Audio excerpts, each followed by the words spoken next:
Pedagogy via the intersection of instructional technology and DEIB. Excuse me, it's been a long day.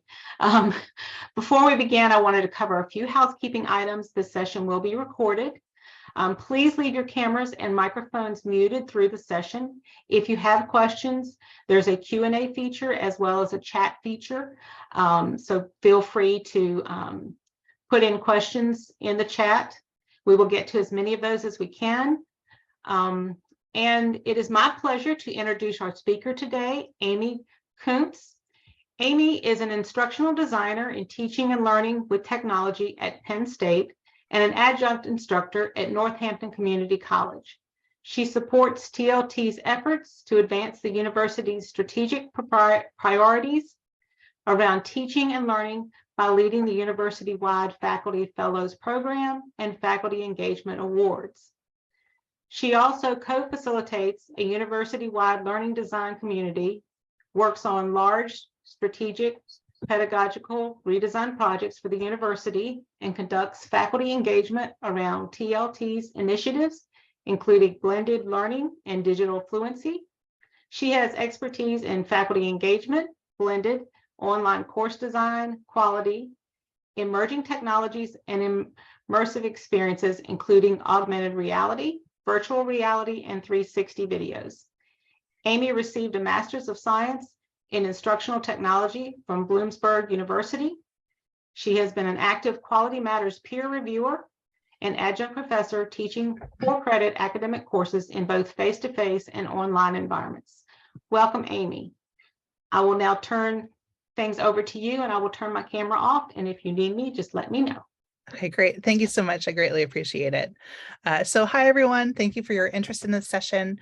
It is very jam-packed, but I really tried to make it practical, giving you insights and examples that have been in courses for you to tangibly take those away and implement in your own. Before we get started, I have kind of a few housekeeping items and recognition items. The first is I am presenting to you from Pennsylvania today. And what you may not know about Penn State is it's actually 24 campuses geographically dispersed throughout all of Pennsylvania. And so the Penn State campuses are located on the original homelands of the Erie, Haudenosaunee, Lenape, Shawnee, Susquehannock, and Wazazi nations. And you can see the subnations in this land acknowledgement. So I just want to take a moment and say, as a land grant institution, we acknowledge and honor the traditional caretakers of these lands and really strive to understand and model their stewardship. We acknowledge that the longer history of these lands and our place in history. And so where I'm presenting today is actually on that Lenape nation. The other thing that I like to do with respect to this type of content is to set some ground rules. And so I know that you are here for a reason and you chose this session.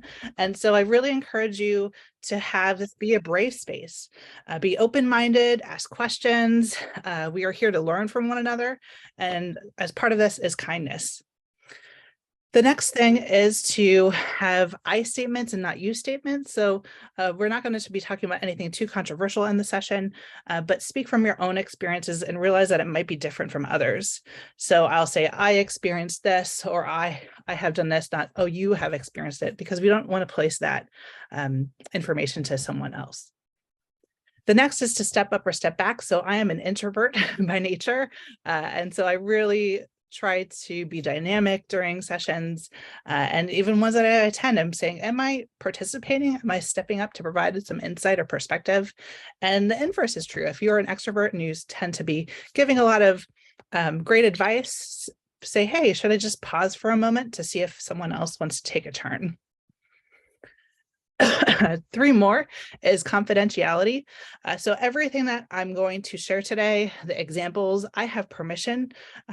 Please do not bring up family or friends examples unless you do have permission from those. So I think that that's really important. Next is lean into the discomfort. Remain comfortable with being in that state of discomfort. We're all here to become better people. It's a lifelong journey. It's always evolving. And so I think that's really important. And the last is be present. You signed up or tried to attend the session, so for a reason, and today, and holistically, I know that with it being online and maybe having email or other communications up, really try to be present and be focused. Of course, if you need to step away for a drink or food or a restroom break, totally understandable, and things come up.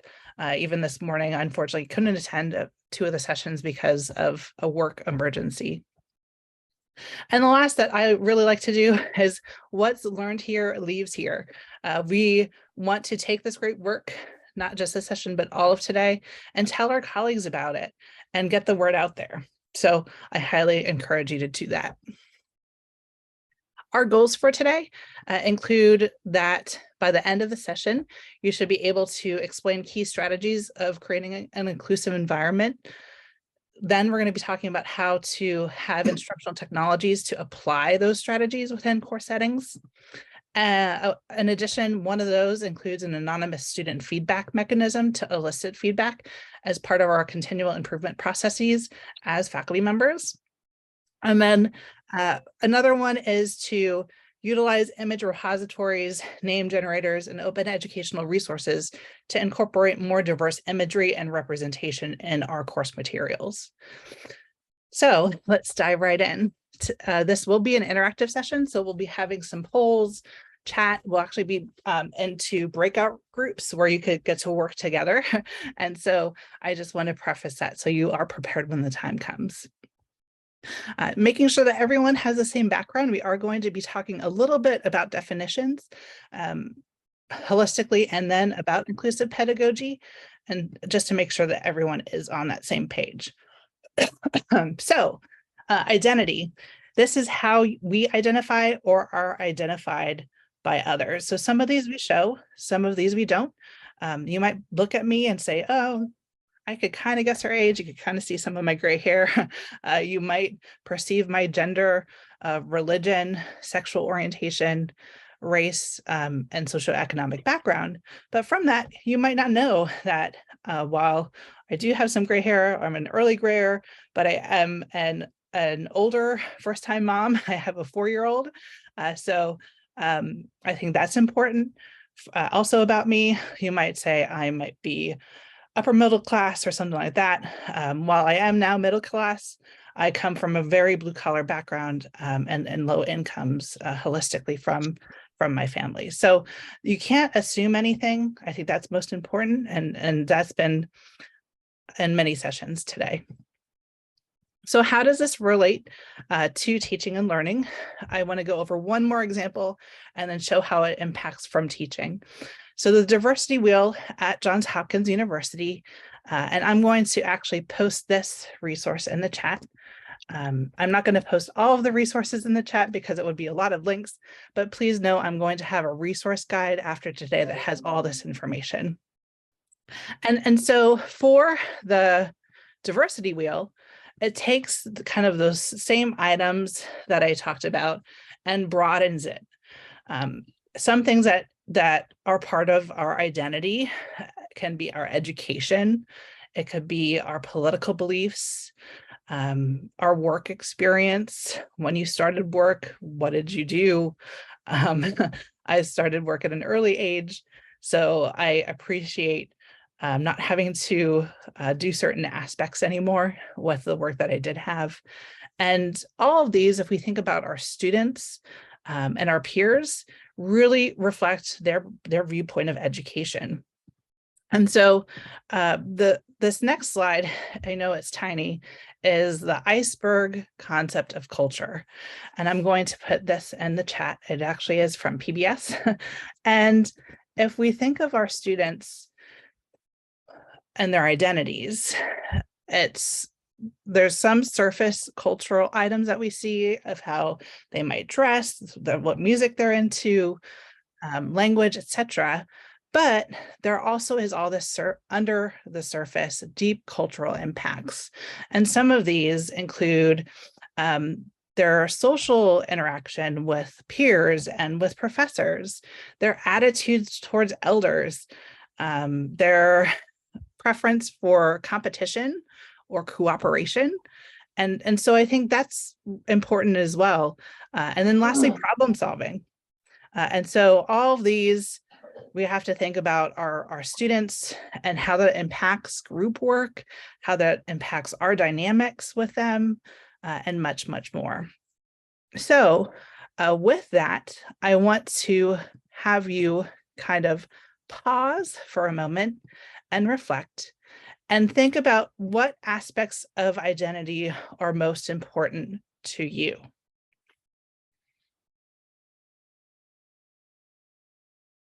So you don't have to type, just think about it. So what aspects of identity are most important to you?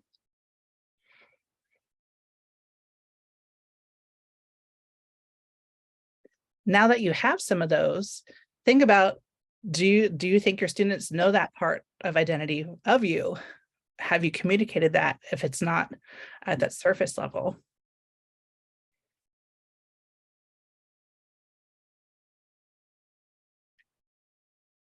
And so that's one big connection piece with students. And so I come from a background of what is called Pennsylvania Dutch. That is different than Amish or Mennonite, but it is a different language that is kind of sunsetting, unfortunately. My mom and my aunts and uncles know a few words. My grandparents knew a lot more. And so I try to not necessarily speak the language, but the culture is really important. So we have what's called Fastnacht and making what's basically donuts from potatoes. And so I bring those to class in February. Same thing with other important elements about that culture to show who I am and kind of my background in making those pieces and connect. Now on the flip side, I want you to reflect of how, what do you think your students want you to know about their identity? We don't really often think about this. Later on in the session, we're going to do feedback mechanisms, including who's in class survey, and that could divulge some important information about our students to us. And so I think that is another important piece, kind of making the loop full circle. So while we didn't share out at that point, we are going to have a breakout group in a little bit of time. But just to be holistic with terminology, at Penn State, we are working on better terms. Right now, we only define diversity, which is a broad concept that values all people equally, regardless of their differences. So Penn State, we kind of look at the Big Ten, not just from a sports standpoint, but from an academic standpoint. And I have to say that I really like the University of Iowa's definitions. These are a little bit kind of long, but I think they're really important and really get at the essence of what these terms should be in higher education. So the first is diversity. Whoops, I don't know what happened there. Diversity refers to all aspects of human difference, social identities, and social group differences. Equity refers to fair and just practices and policies that ensure all campus community members can thrive. And they define that equity is different than equality, and that equality implies treating everyone as if their experiences are exactly the same. And we know from our students that is not the case. And then two more is inclusion refers to a campus community where all members are and feel respected, have a sense of belonging, and are able to participate and achieve to their potential. So they say an institution can be both diverse and non-inclusive at the same time. Thus, a sustained practice of creating inclusive environments is necessary for success. So I think that's the most important. You could have a diverse student body, but you could also be non-inclusive at the same time. And so we really want to have inclusion with our students and make sure they have that sense of belonging, because we want them everyone to achieve, no matter what their race, gender, background, socioeconomic levels, and much more. So now that we define the general terms, there is just one more of what is an inclusive learning environment, and that is a philosophy of teaching that provides equal opportunities for all students to have a successful learning experience. So After this activity, we'll then go over technologies, instructional technologies of how to apply many of these methods. And so elements of inclusive pedagogy, this comes from a universal design for learning perspective, but there are inclusive aspects. So the first is having a welcoming, respectful environment. That's something that we kind of want to do all the time, hopefully with our students. The next is addressing essential course components, objectives, that we cover the material, that we give them an opportunity to practice and then eventually assess them. We want to communicate clear expectations and not only provide the expectations, but give constructive feedback, not just a numerical score, but how can they improve upon themselves. The next is provide natural supports with us and learning guidance, with student resources that are on campus, etc. Teaching methods and content that consider diverse aspects. So we know that learning styles have been debunked, but there might be some learning preferences of if students have really learned this way or this way, to have a variety and consider the diverse previous experiences. The next one takes that and flips it, so that way it gives students the opportunity to demonstrate knowledge in multiple ways. So if we think about this, instead of doing a presentation in front of the class, you might have them create a 5-minute video that they have the choice of doing a presentation or doing that 5-minute video that is recorded and submitted. Something that I hope that we all do is promoting instructor to student and student to student interaction and having that dynamic. And so what I want to do now is I'm going to quickly go over the universal design for more inclusive pedagogy checklist and the dynamics that they have in section 3. And then I'm going to be placing you in groups, probably 3 different groups, for you to review section 3 and talk about how you've maybe already implemented some ideas and how technology can help. And so I posted those 2 links in the chat if you can open them up. And the first one is that universal design for inclusive pedagogy is linked to Chickering and Gamson's best practices for teaching and basically in higher education. But if we think about number 3 of communicating clear expectations and providing constructive feedback, how have you done this with your students? Maybe it's been using a rubric.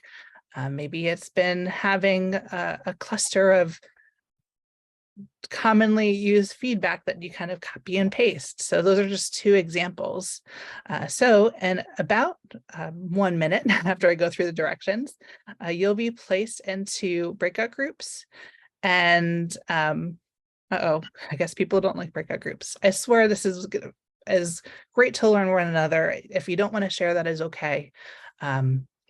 I encourage you to please stay for this. Is the longer sessions, they really wanted to encourage breakout discussions. And so because we have a smaller group today, maybe we'll do 2 groups. So if you are assigned to group 1, stay in this slide. If you are assigned to group 2, go here. And then if the directions are down here in case you forget, but feel free to take some notes. So you could post some notes here and talk to one another. And then if you provide your names and emails, it's a way to connect after the conference to extend upon these ideas. So with that, I'm going to go ahead and set up the breakout groups.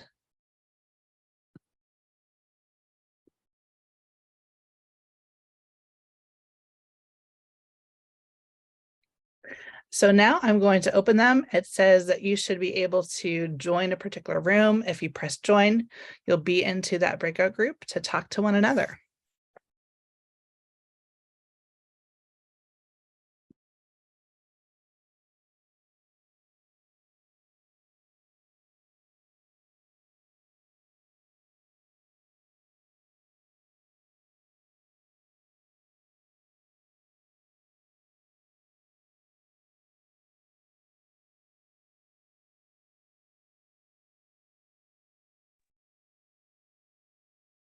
Hello and welcome to the session.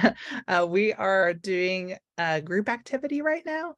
And so I'm going to assign you to a group if you would like, or if you just want to wait until we are done with this activity, we could do that as well. So if you could let me in the chat know what you prefer.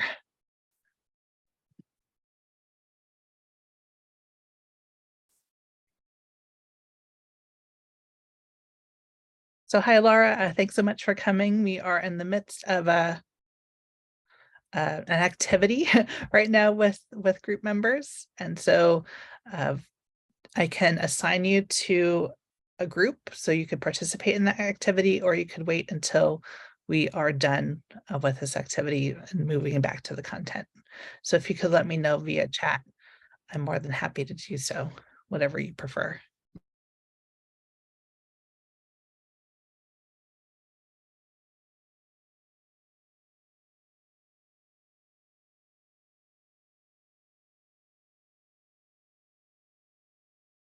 Okay, sounds good.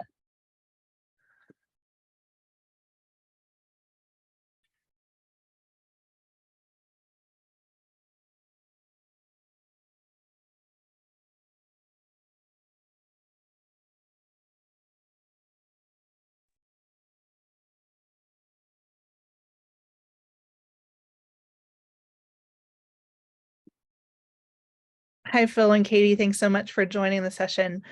We are actually in the middle of what we're doing as a group activity. And so, let's go ahead.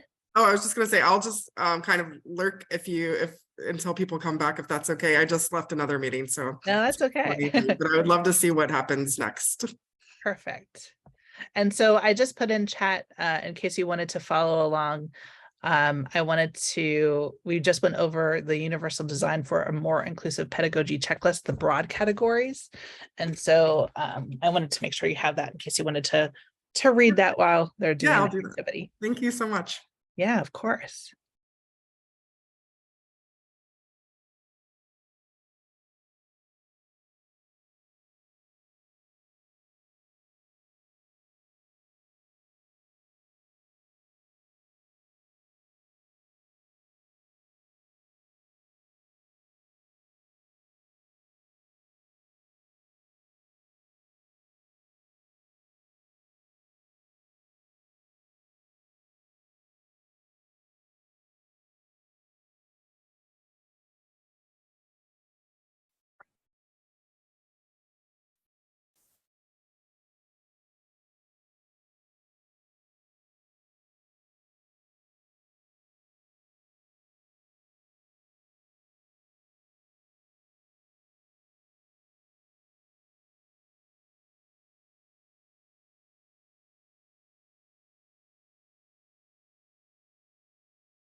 Hi, everyone. Thanks for joining. We are in the midst of a small group activity, which I'll close in about 2 minutes. So we'll just kind of wait for that small group activity, and then we'll jump in and continue on with the content. So again, I'm going to wait till Monica connects her. Okay, so again, if you are just joining us, we are in the midst of a small breakout activity. And so they're going to be wrapping up in the next 2 minutes, and then I will be continuing on with the session. So you definitely can get caught up. I just don't want to assign you to a group and have to do some information there.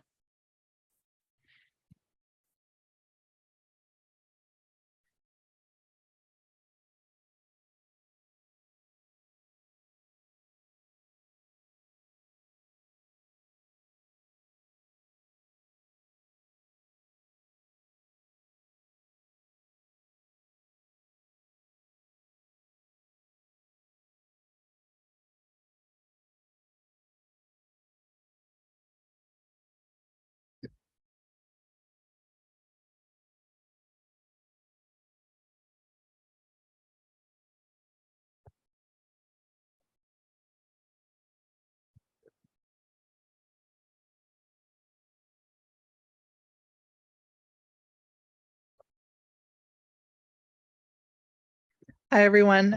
For those just joining, thank you so much for doing so. What we're going to be doing is there's a small group activity happening right now, and in a minute and a half, we'll continue on past this activity to some additional information.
Okay, well, thanks so much, everyone.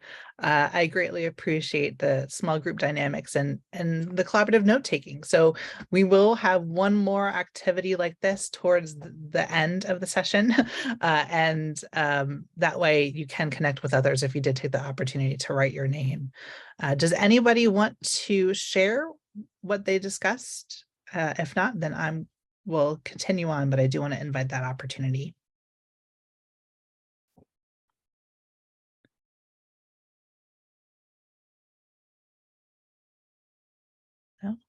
That's okay. But I guess I'll go over some examples. Rubrics, as I mentioned right before the activity, is a great one to help setting expectations. By having them in the learning management system, it can often lead to quicker grading and tools to help aid in that process.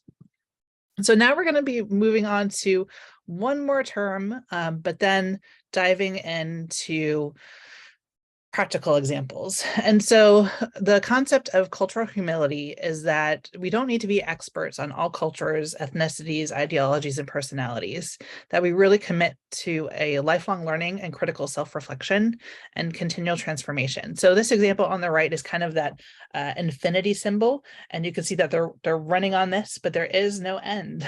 So we're always trying to improve ourselves and be better.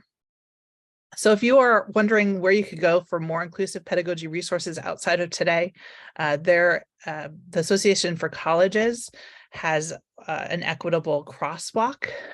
Georgetown has a site for inclusive pedagogy.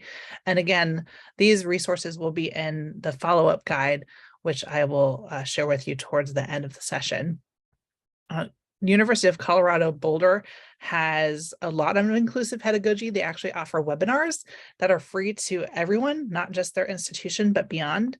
And they're throughout the year. And then along the same vein, University of Northern Colorado does that, but they also have recorded webinars. So if you can't meet at that time, you could watch what has been done by their institution. And another one that I like is called Equitable Learning. So how do we infuse instructional technologies paired with strategies in this workspace? One practical way is doing what's called a learner-centered syllabus. So a learner-centered syllabus provides rationale for course objectives and assignments. It offers shared decision-making. It gives any warnings of potential pitfalls. It gives students an opportunity to set the teacher expectations and gives recommendations to staying on track. And so I'm going to show you one example, and that is an econ course that I did. This is Dr. Lolita Paff, who's at Penn State Berks. And you'll notice one of the first things that she talks about is not from the standard course objectives of Econ 102. It talks about why you should want to study microeconomics and why is it important in everyday life and business in general. And so that, I think, is a crucial part of a learner-centered syllabus. The next area is, in addition to highlighting kind of her expectations of students, she offers students to set the expectations of her. So she has some ideas, but then during class time, that first day of class, she says, hey, what do you expect of me? And let's change the syllabus to reflect that. And we'll go over how she has done that next. Then, of course, we have some of the typical things, but just to show you that that is two ways to have an inclusive syllabi and a learner-centered syllabus is that term that's interchanged. And so in addition to just saying, hey, what do you want me as an instructor to do? From technology, one is kind of taking that concept of collaborative note-taking that we just did and applying it to this. So what we did in a similar class, but I wanted to stay with the same example, is to have a Google Doc.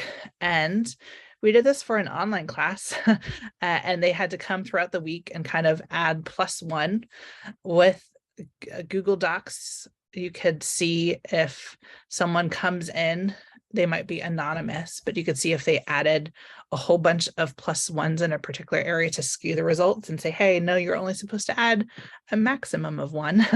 And so we then took that idea and said, hey, this is great.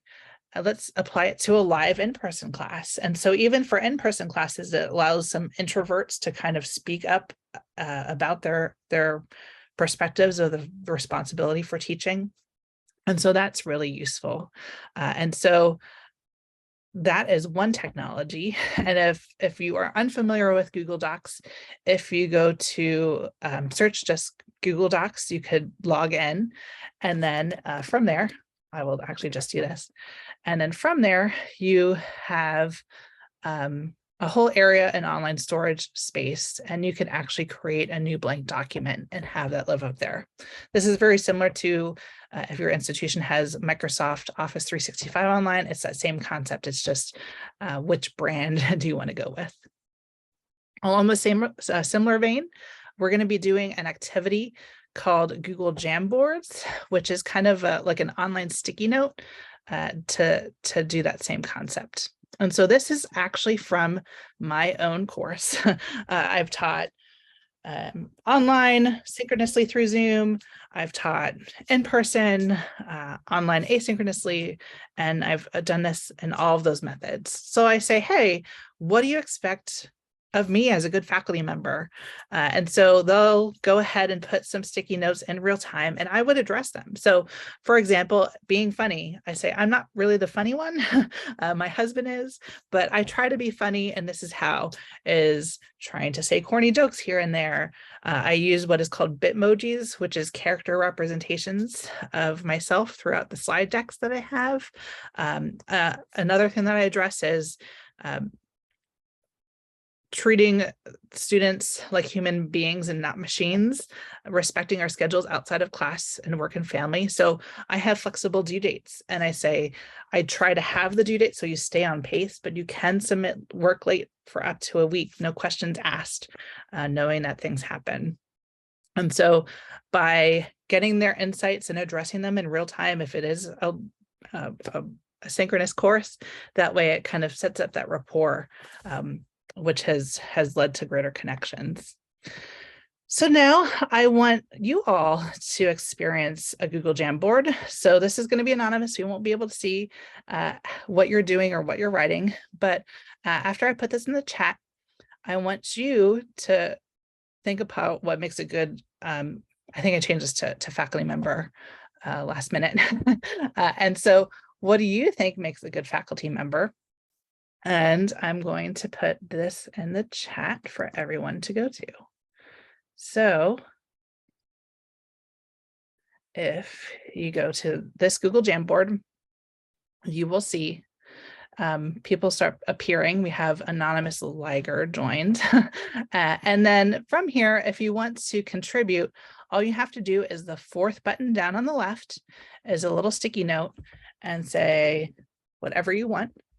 And I'm going to say this is example and save. So I did change it. It is students. And so I'll be able to see those as they come in. So I apologize. I was going to flip it, but I did want to have it be about students. So what makes a good student?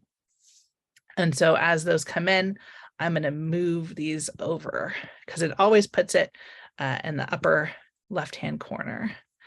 So we want our students to be attentive, communicate often, can be responsive to other students too.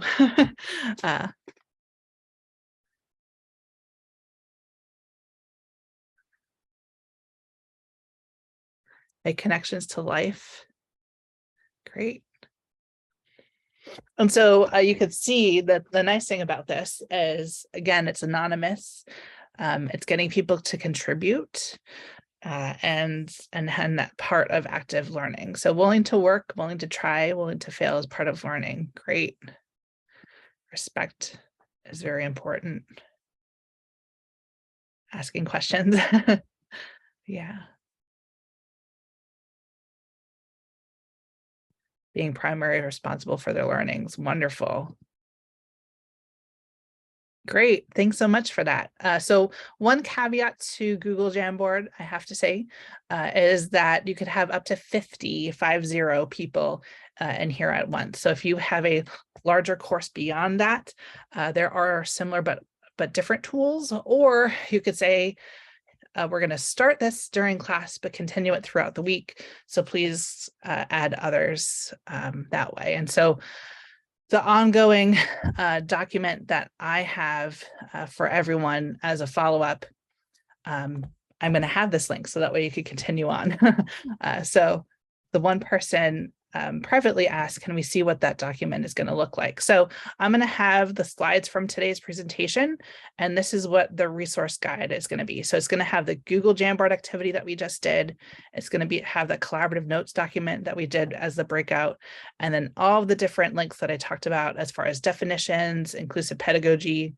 I just did the learner-centered syllabus. It's all here for you to review. And Lolita gave permission to adapt her material, and everyone that I have with today gave permission to use it. You could use it as is, tailor it for your use case, and much more. Great, thanks so much for that. So our next part is thinking about awareness of pronouns and inclusive language. And so for here, I just want to give one example, and I know that we're kind of all here in this space because that's what we want to be. But I do like to have some context of how I've encountered it both in my teaching as well as helping others.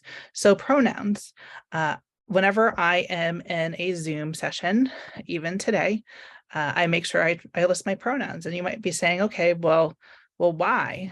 It provides a culture of openness and exploration and understanding. And so I teach again at a community college in Eastern Pennsylvania called Northampton Community College. And this was, the first encounter was about 2.5 years ago. And I was using my pronouns in Zoom every week. And so then about halfway through, I saw someone adapt their pronouns. So I just made sure that I used the proper pronouns that they wanted, didn't think anything of it. And towards the end of the semester, they stayed afterwards and they just said, thank you so much for doing that and to having your respecting my pronouns, putting yours out there. It gave me the courage to do this, and I'm going to properly change my pronouns according to the community college policies. So just by having that out there, it could give courage to our students. And I think that's important. Another one is removal of binary gender language. So at Penn State, our faculty senate last in 2021 actually said we should remove all identity such as freshmen, upperclassmen, etc. We know that this is not an overnight change. I helped move our new student orientation to an online format. So we made sure that it was perfect to a T. It took a lot of work, but that way students from the get-go, their first Penn State experience knows that they're not using that terminology anymore. If you're saying, well, what terminology should we use or what is out there? EDUCAUSE has an inclusive language guide. So EDUCAUSE focuses on kind of ed tech and higher education. And so they wanted to help out in this space, and they have a really great aspects for bias-free language, dimensions, things to use, things to avoid, etc. So if you have any other resources and want to post them in the chat at any point, please feel free to do so. And so I think this is really nice because it says what to use and what to avoid. Now we know that this is kind of fluid, such as these languages. So I have 2 nephews who like to be called and preferred Latinx, which is different than this. So it's not a kind of standalone thing. We know in certain cultures there is the kind of interwoven, what do we want to be called? And so we just have to keep up to date with that as well. So now I have a poll for you. Now I say that with a grain of salt because that for this type of Zoom event session, we don't have polls embedded in here. So we're going to be using a different tool today called Slido. So if you go to slido.com, and then if you go ahead and type this number of 5961359, you will be able to participate in the poll. So we'll be doing this 2 more times today.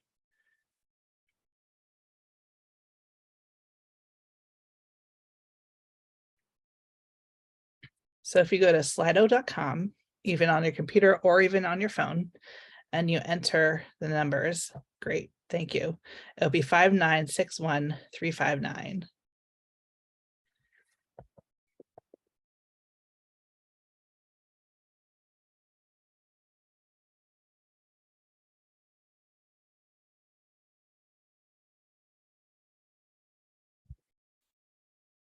So we'll give it a few more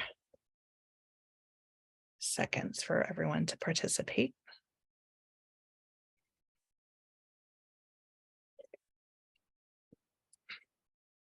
And while we're waiting on a technical standpoint, oh, perfect. Yes, you could scan the QR code.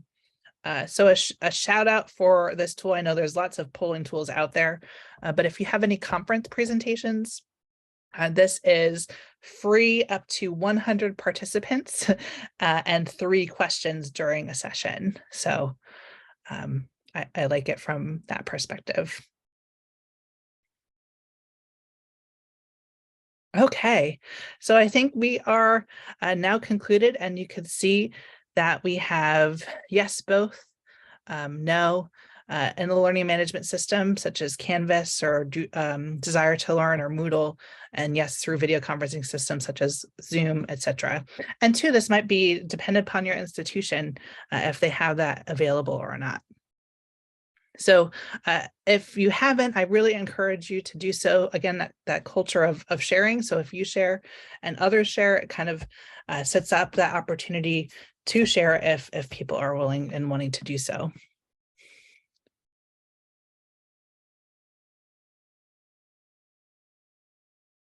So as far as setting this up through outside of the technical aspects of video conferencing such as Zoom today and your learning management system, you could also put a statement within your syllabus. And so Penn State has a few definitions, and I have the resource guide here, but this is the most simplistic short version, which is names and pronouns. In this classroom, we will respect and refer to other people. I refer to people using the names and personal pronouns that they share. Visit trans non-binary Penn State to learn more. And so by having this as an example, faculty can kind of copy and paste and utilize that. To give another example, this is Chris Gamrett, who is an instructor of what's called Information Sciences and Technology at Penn State. And so he had this in his syllabus of both professionalism and respect. So acting with professional courtesy and sensitivity is always important, and expands upon it more.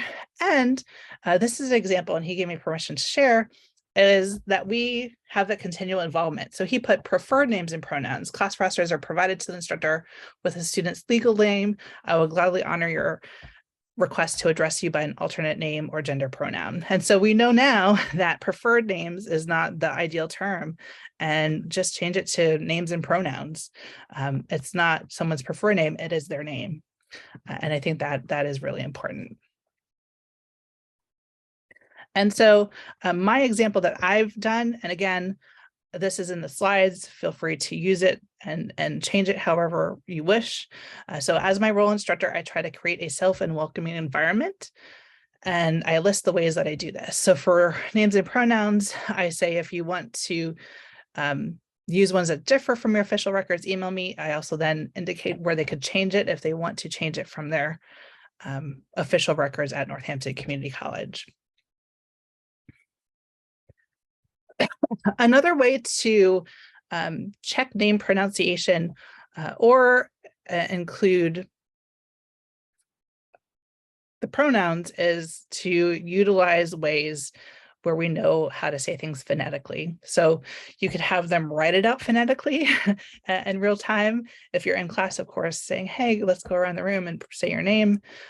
You could ask to record a Zoom session like as today and everyone go around the room. You could also utilize other tools. One that I'm going to demonstrate now is called Flip. It used to be called FlipGrid. Sorry, something's in my eye. And some others include VoiceThread, which is another video-based discussion board. There also is a way in learning management systems such as Canvas to do audio recordings. And so for this example that I have on the screen, this is the outdated interface of Flip. With that, you might be saying, okay, well, I think I know how to say that name. I think I know how to say that name. But for this example, if the bottom second one in is actually Nicholas. So you might assume it to be Nicholas, but his name is actually Nicholas. And so by having it a FlipGrid activity where they were able to introduce their names and pronounce it for them accordingly, I know how to pronounce his name, and we've been friends ever since. I don't connect with students on LinkedIn until after they graduate. So he has now graduated, moved on for his bachelor's, is working on his master's, and it's great to see him evolve and keep that connection. And so I think that is really important coordinating pronunciation. And even today, I greatly appreciate it that they made sure every moderator knew what to do. And so from a student perspective, I'm going to show you what Flip looks like. And this is going to be available to you after today's session. So you could have a group, which is basically a class. From there, you could have a discussion board prompt. And so they have a default one saying, hello, I am. And they even say, how do you pronounce your name? What is something we should know about you? And I am going to press add response. We'll see if the camera comes up. You can see my bad background. Okay, there we go. And I'm gonna, so from here, then I say, can press record, it counts down. Hello, everyone. My name is Amy Kuntz, and today I wanted to talk about XYZ. So as you notice, it counts down. So this one had 1 minute and 30 seconds as a maximum, and we could see how much it goes down here. So I'm going to press stop and press next. Hello, everyone. My name. It always plays it so you can review, and if you like it, you can press next. If you say no, I don't like it, go back and re-record. I always say it picks the most unflattering photo of you. And so I can take a selfie and smile and have it be a little bit better and press Professor K or something like that. So I'm going to exit out. But after today, if you want to go in here and interact, feel free. And again, that activity is going to be just up here at the top. So that's a quick demo of Flip. Any questions or comments with that?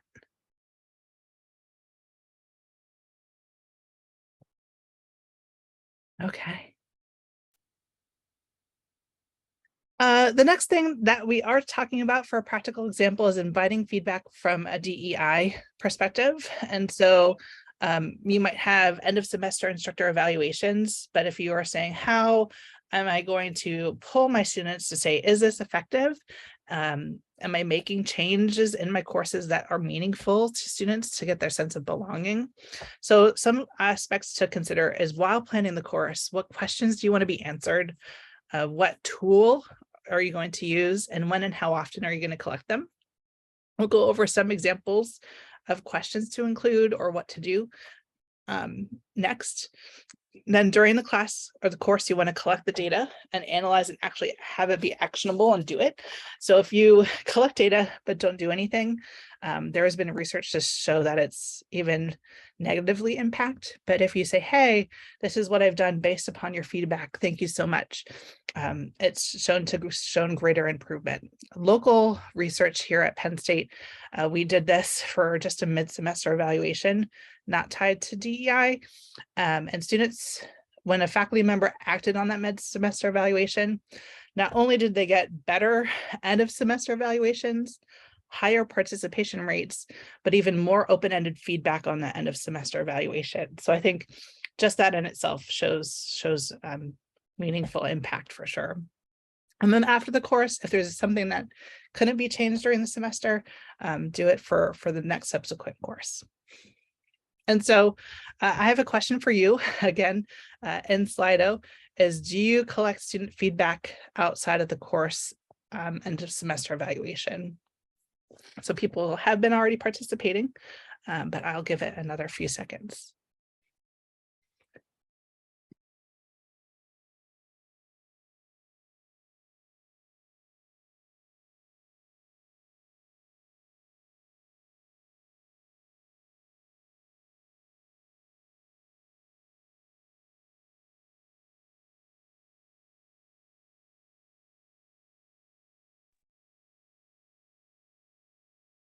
Okay.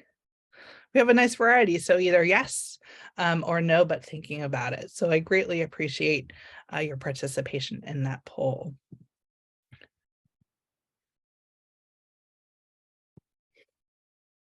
And so the first thing is, even before you do any type of polling, you could set the stage for that. So within my own instructor diversity statement that I've been using for about 5 years now, I even say that cultural humility part that we did earlier in the session is grace for me as an instructor, saying I'm trying to continually improve how best I can be an ally and advocate. And I realize that we never truly arrive. So this was for my online class that met synchronously. And I say how they could provide feedback for me. So one way that I do is I have an anonymous form. It doesn't have to necessarily be DEI focused, but you can get some aspects in there if you have that culture to modify from a DEI lens. And so I just have an anonymous form. This one is for Google that says utilize this anonymously as many times as you want during the spring 2021 semester. And I say list some ideas, include list 3 things you like least and 3 things you like best about the class. And that could be it if you're thinking about it and have never implemented it before. I also have what changes in the remote environment might improve your learning. Is there something you wish I knew that would assist me in teaching this course? And is there anything else you would like for me to know?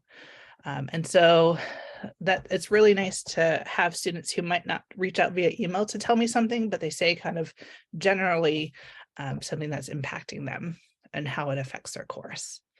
And so if you, again, are new to Google, if you go to Google Drive, and I need more storage, but if you go to New and you go to Forms, it creates a blank form for you. And if I say fall 2022,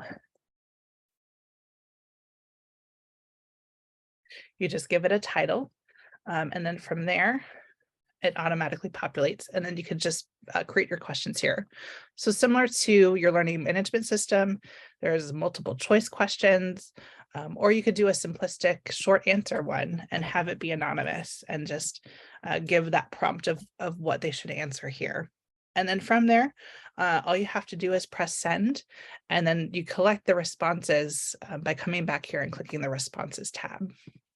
So it's a nice way that's not too tech savvy, but it does utilize technology to get your mind thinking around these spaces.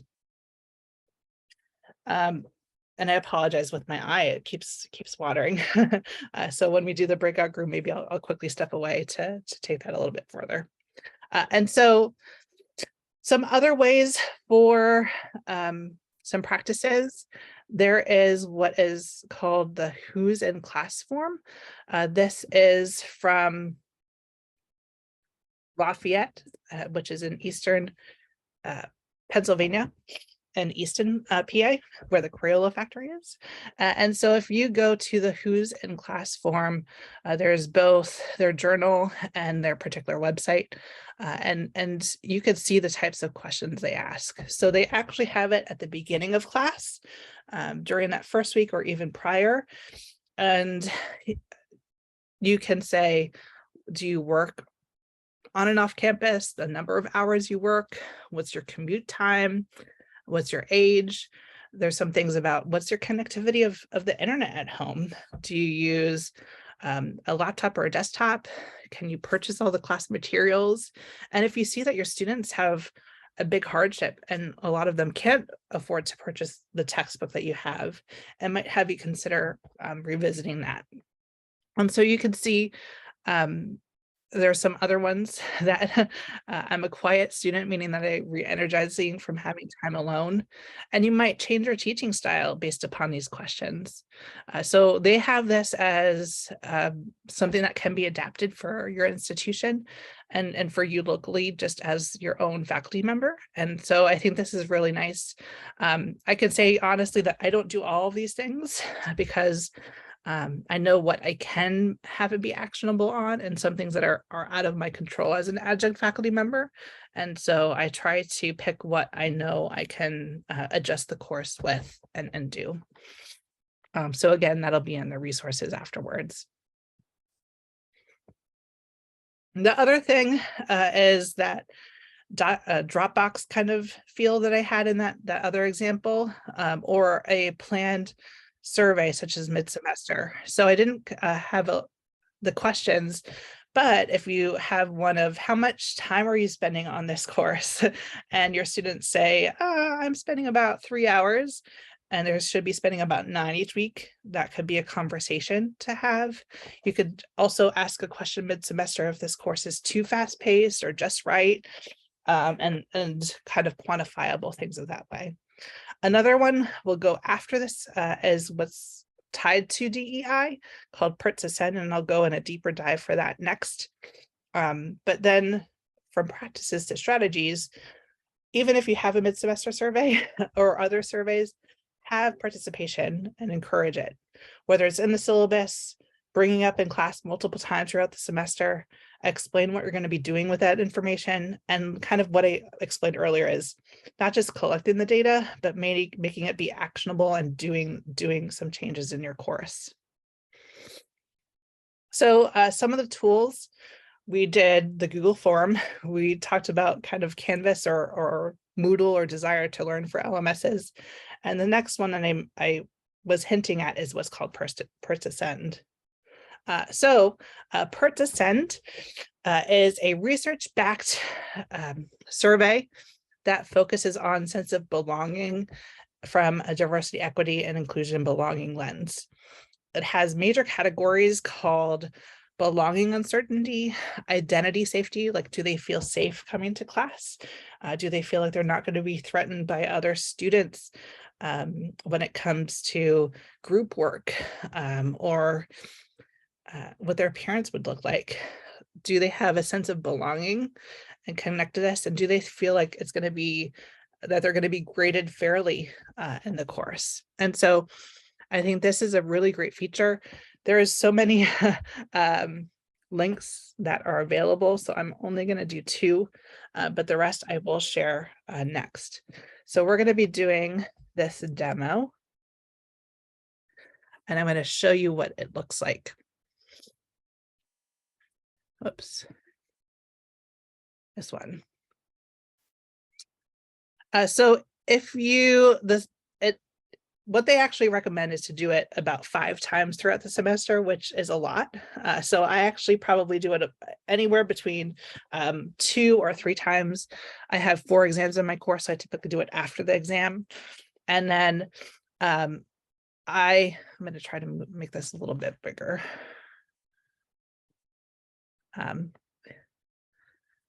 There we go. And so it never allows you to see at a granular level how students answer, so you can't identify them. It collects it as a holistic experience. And so you could see from your students, how do they feel for belonging? And then has it increased or decreased from the last time? So it breaks it down by kind of binary genders of what they identify as, if they have financial situations, if they're at a structural advantage or disadvantage. And then the nice thing is that most of these groups and items, it says, what can you do about it as a faculty member? So they have this really great resource of why does it matter? What does it measure? And how to be better at as a faculty member for some of these things. And so you could see even social belonging. Some of the questions is, do I feel comfortable in this class? Do I feel accepted? Do I feel like I can be myself?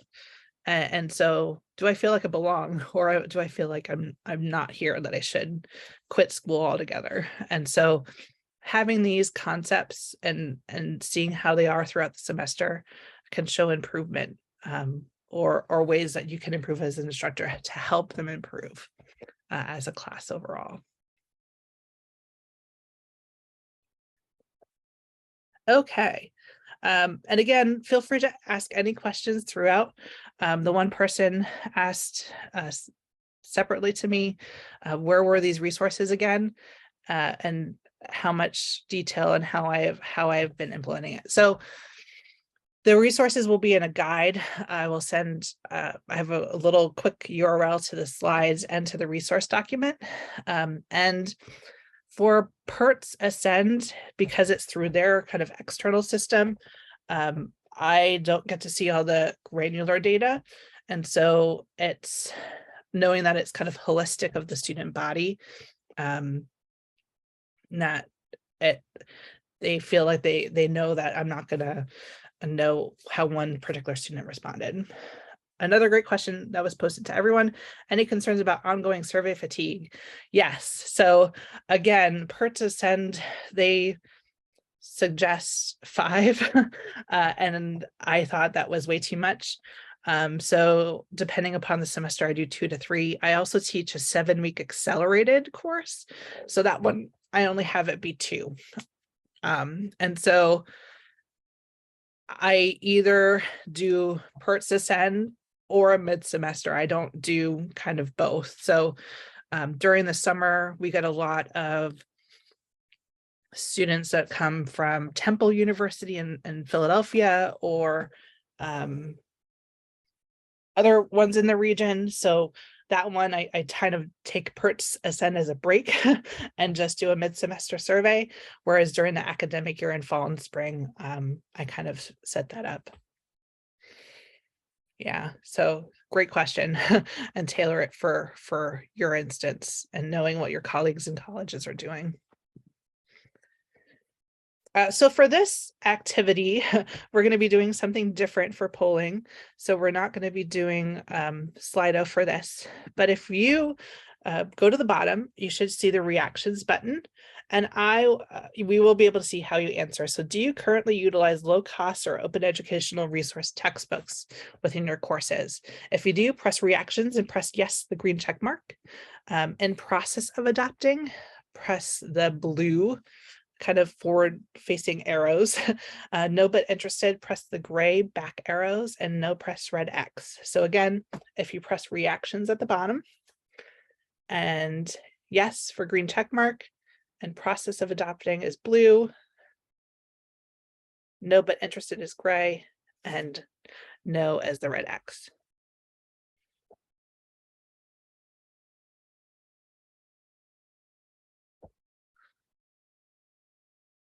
Okay.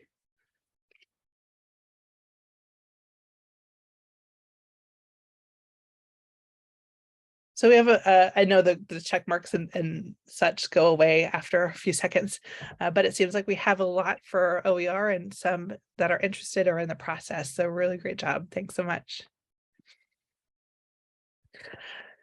So even whether it's traditional textbooks, so OER textbooks, it's really important that our students know role models within and see themselves. And so some of the aspects is that within medical textbooks, racial minorities are still often absent at the topic level. Another one is that in econ, if we look at gender, 77% of the textbooks, not just the authors, but the examples within the textbooks, 77% are male, 18% are female, and 5% are gender neutral. And so if we think, does it represent our student body? Maybe not as much. And so we have to think about how can we make it so that we can have it be representative of our student body and populations and the population in general around our area where we serve. And so looking at authors of books, there's a project called Open Syllabus. And it basically, they look at syllabi used in higher education throughout the United States. And even in 2016, they found that 13.587 of the top 736 textbooks used were only 13.58 were female authors. Everyone else was a male author. And so we know that even at that aspect, we want female author representation. And so how do we get beyond this? There's some resources. So in addition to Open Syllabus project, there is what's called Cite Black Women, and encourages where to go to cite people from that area. There also is a website called Gender Inclusive Biology, and I'll bring this one up.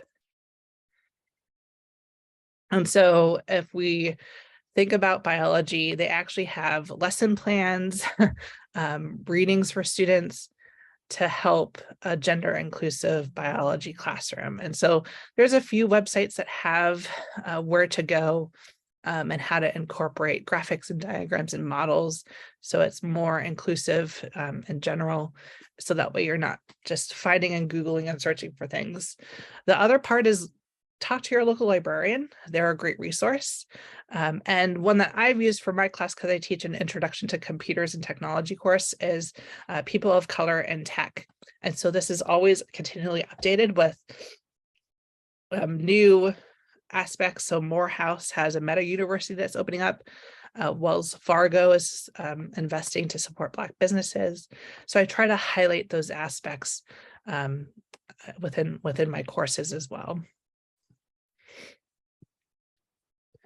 The next part is if you have created open educational resources, there are some, they encourage you to have illustrations and photos of those from different perspectives to give example names from a diverse audience and give credits to diverse authors and researchers. So we kind of just talked about that third bulleted aspect, but I wanted to go over some areas to do names and photos.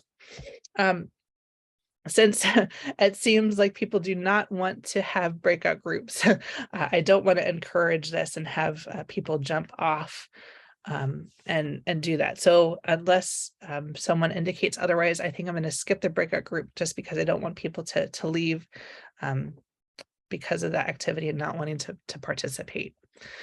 So I just want you to kind of self-reflect on this question, is think about the demographics of your students and your campus and community. And then think about your textbook authors. Do you think that your students will see their like image represented by images in the textbook or by authors themselves? And so skip number 3. So just 1 and 2. So we'll pause there and give about a minute for you to think about that.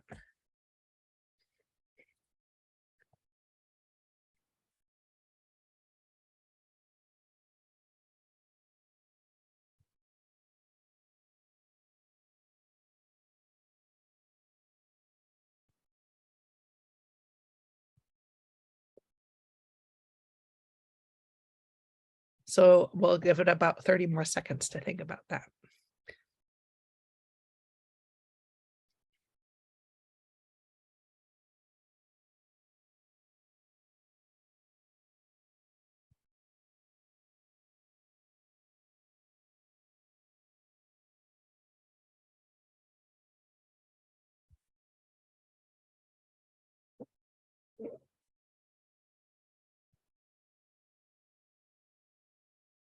Okay. This is the one time that I always use a timer because I always cut things short. So I want to make sure that you had the whole time. So if anyone wants to share, feel free.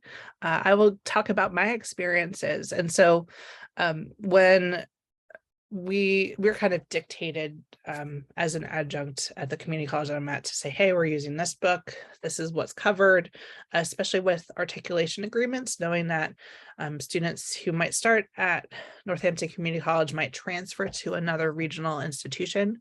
And so we as a collective looked at our book and we looked up the authors because we never did that before. And they were all pretty much Caucasian males. And we said, okay, well, cost is a big thing. We don't want our students to spend more than $80 on a textbook. So how can we get down cost? We also want diverse authors, whether it's genders, races, ethnicities, backgrounds, religions, etc. So we tried to find something that was adequate. And at the first time there wasn't. The second time there 2 years later, there finally was more choices that fit that criteria. And then we said, how can we make sure that we address the curriculum, but ensure that we have more opportunities for students to see their like images. So by having that example earlier of people of color in tech, aligning it again to our objectives to make sure that we're having that there, and not having it just be supplemental. We want to embed it in the curriculum, not as an add-on, but built in, so that they see it that way. And so it took some time. We kind of did unit by unit.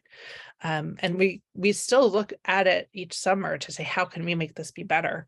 Again, that part of we never truly arrive, and seeing how we can do that. So this is from an imagery perspective. I'm going to stop share. I don't want to have too many tabs open. So I'm going to switch the tabs that I do have there. And from an image perspective, there's now different curated resources of images for a large variety of groups. So one is a tool called Unsplash, and they have a plus size collection. So I'm a little bit on the plus size. So to get that perspective of that, it's not everyone who is of a particular size. It could be someone who is overweight. There is different collections that are free. One is called Women Technology.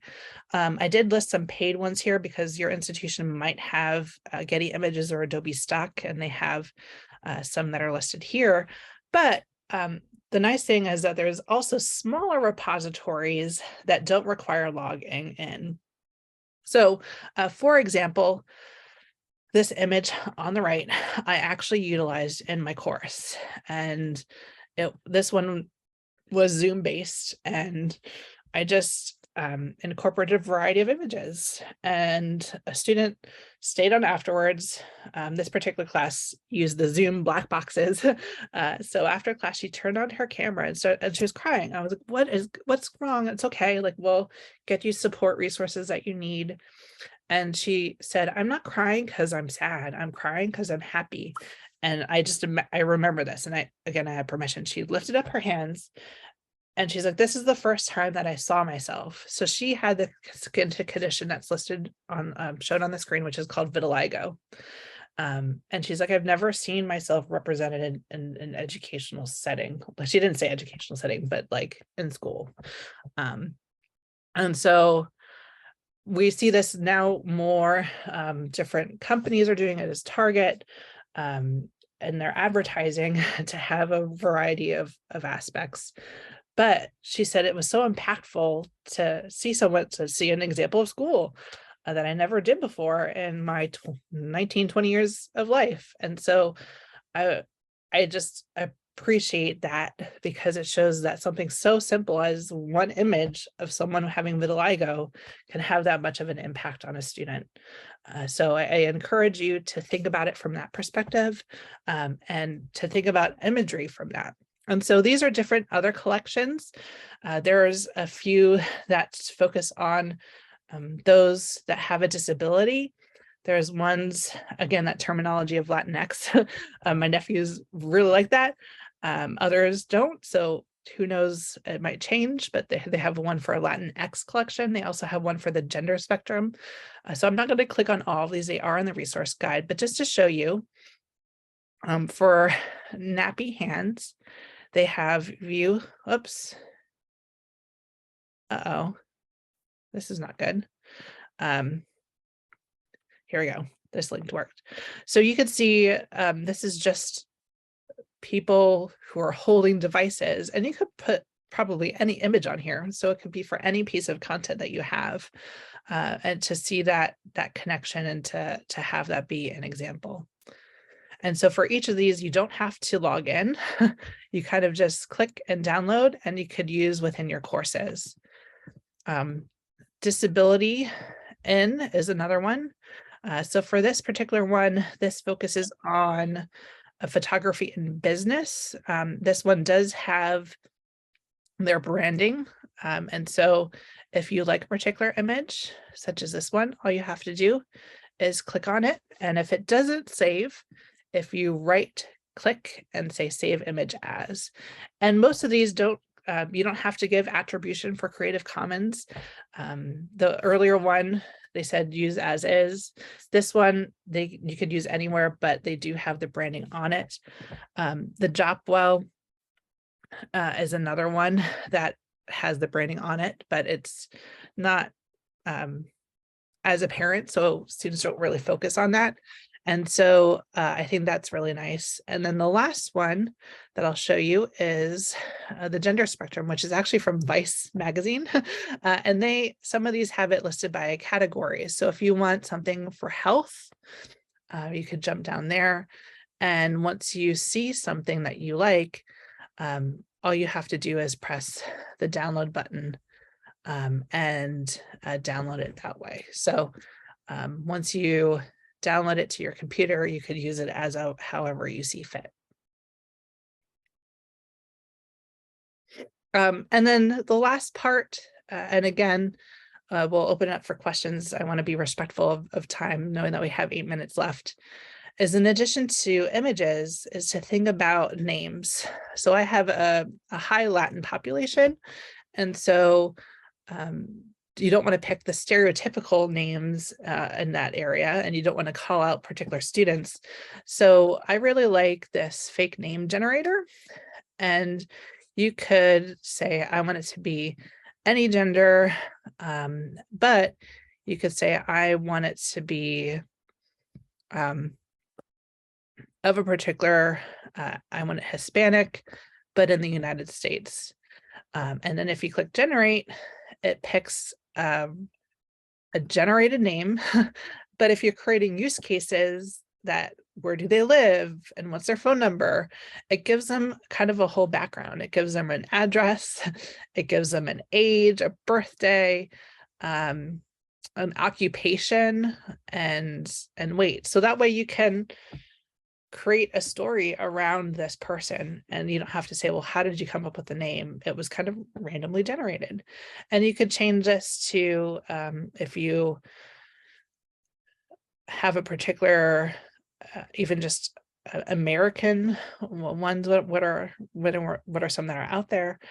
You could also have it be advanced options, so that way you could say, hey, I want to lean it so that's a little bit more female, I want a particular age range, and I want it to be again, I'll pick Spanish or Hispanic.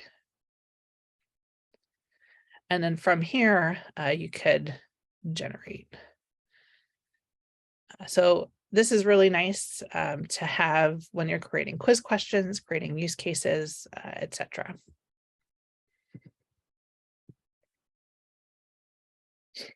Okay, so with that, I just have one more poll for you, and then I'm going to give you the link to all the access to the resources, as well as the slides for today. So if you could go to slido.com one more time and enter that number of 5961359.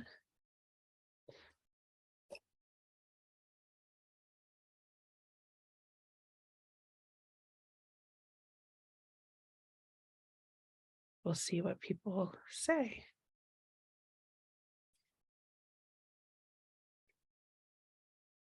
Okay, so feedback form, images, increasing representation in course materials, fantastic. An instructor diversity statement. Wonderful.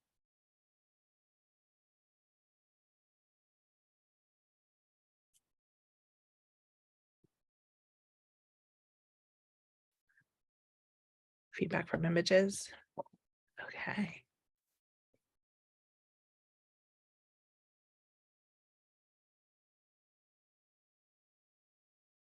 So I'll leave this open in case people, I know one person is still typing, but I do want to leave a few minutes for Q&A. So I am going to move on and just say thank you. If there are any questions, I know that we had some throughout, but all the slides and resources are available at this link that I just posted in the chat. And if you go to this site, what it does is it has the slides from today. It also has this resource guide that has the links from everything that we talked about, including the definitions, inclusive pedagogy, the technology related aspects that are broken down by what topic that we had mentioned. And so if you have any questions, save that link. It also has my contact information up top that I'm happy to collaborate and have a discussion afterwards. So thank you all so much. And I will stay here for any questions.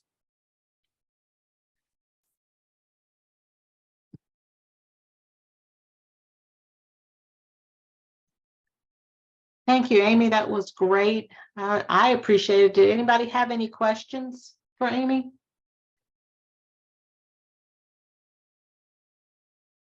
I didn't see any more in that you didn't get, Amy, in the chat. So I want to personally thank you. I appreciate the resources. That's very helpful.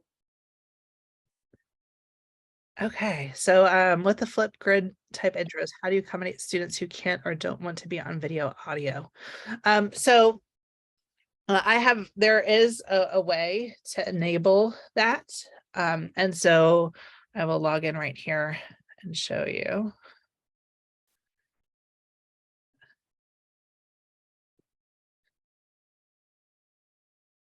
It's a settings feature, so you can have it that they can just do an audio recording.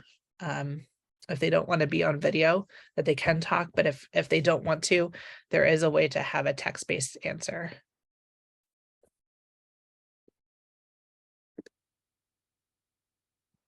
Great. I'll just jump in and say we use FlipGrid for our instructor recertification class. We have them have that option, so it gives them a chance to get to use that in case they decide they would like to try it for their students as well. Yeah. And what I'll do, of course, when I pause my video is when I took my contact out, which is why I was teary-eyed. So I will change this example activity for that, and I'll write out how to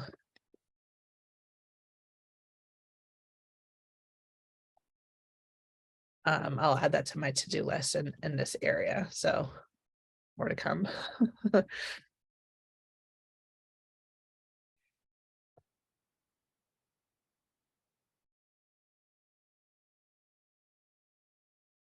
Any other questions?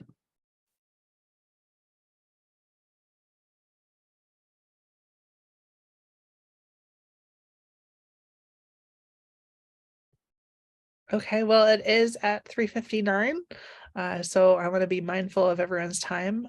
So thank you all so much for coming today, and enjoy your weekend. Thank you so much, Amy. Have a great weekend, everyone.